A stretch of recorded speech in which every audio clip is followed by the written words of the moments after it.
नर्मदा घाटी की ललकार, कब होगा सच पुनर्वास। नर्मदा घाटी में गूंजे नारे, लड़ेंगे जीतेंगे के साथ फिर हुआ आगाज। सरदार सरोवर डूब इलाकों में संघर्षरत वंचित लोग आज भी आस लगाए बैठे हैं कि कहीं न कहीं उनको भी मिलेगी मुआवजा की राशि। भूखंड 36 वर्षों से लगातार शासन के खिलाफ जंगल लड़ रहे नर्मदा घाटी के लोग अब उम्मीद लगाए बैठे हैं, लेकिन उनकी कोई सुनवाई नहीं हो पा रही, जिसे लेकर नेत्री मेधा पाटकर ने आज फिर संघर्ष जारी किया। विस्थापित एवं वंचित लोगों की आस फिर करवट लेती नजर आई। वर्तमान सरकार से उम्मीद लगाए बैठे लोगों की सुध कब लेगी सरकार। पिछली सरकार वादा जरूर करती थी, लेकिन अमल कुछ नहीं हुआ। अब फिर रूटीन सरकार से दरकार लगाए बैठे लोगों की उम्मीद जगी नजर आने लगी है।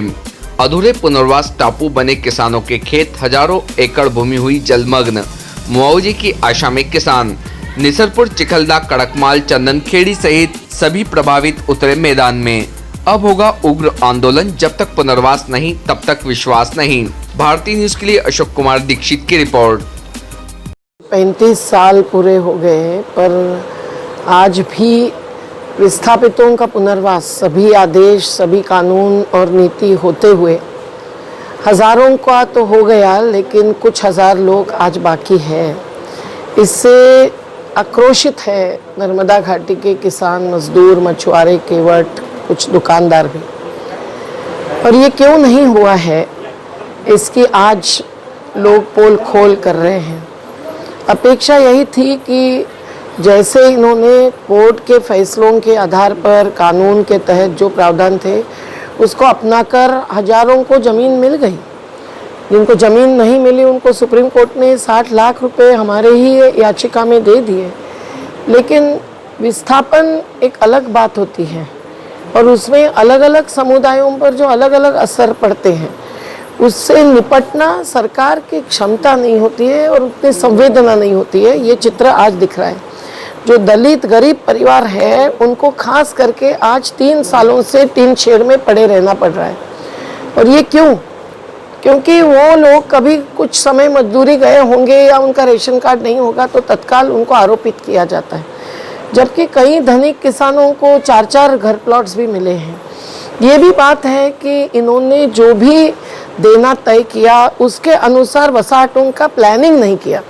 कितने भूखंड देने पड़ेंगे मकान के लिए, इसका अगर प्लान आपके पास नहीं है, और town and country planning act के तहत जो मंजूरी मिलनी थी उसके तहत सभी सुविधाओं को जो कानून में लिखी हुई है उसको उपलब्ध करने के बाद ही स्थलांतरित करना था, लेकिन वो भी नहीं हुआ। इसलिए खेल आधा अधूरा हुआ।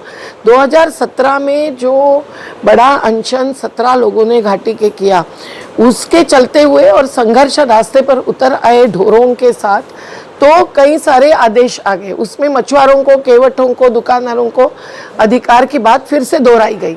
हर घर प्लॉट की रजिस्ट्री आज तक नहीं की है, तो क्या ये पूरी कॉलोनियाँ जिसको कानून में कहते हैं, ऐसी वसाहतें अवैध मानी जाएगी?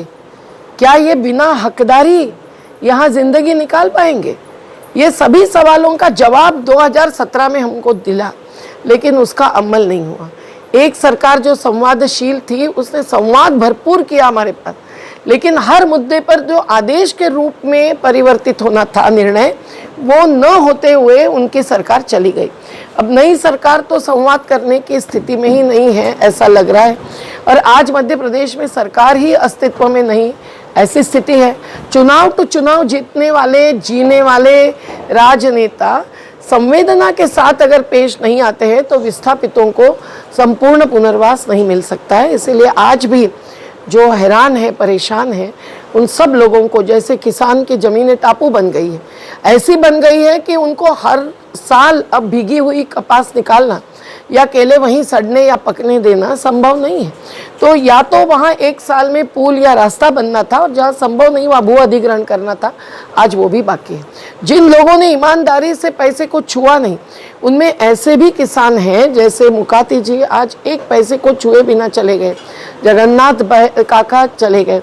ऐसे कई किसान हैं जिन्होंने पैसे को छुआ नहीं, दलालों की लालच में आए नहीं, पर आज तक उनको हकदारी के अनुसार जो मिलना चाहिए ज़मीन नहीं मिली, तो 7 हेक्टेयर ज़मीन जाने के बाद जो अनुदान सुप्रीम कोर्ट के फैसले से मिलना चाहिए वो नहीं।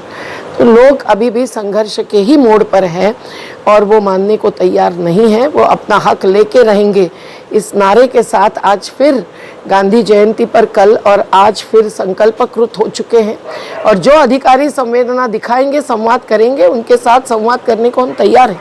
पर जो नीतिगत निर्णय है वो तो भोपाल से होने पड़ेंगे और अगर भोपाल इंदौर में बैठे हुए अधिकारी और मंत्री संतरी अगर संवेदना के साथ आदेश दे देंगे तो युद्ध स्तर पर अमल हो सकता है, नहीं तो और भी संघर्ष तेज करने के सिवाय रास्ता नहीं। Subscribe now to most exciting channel ever.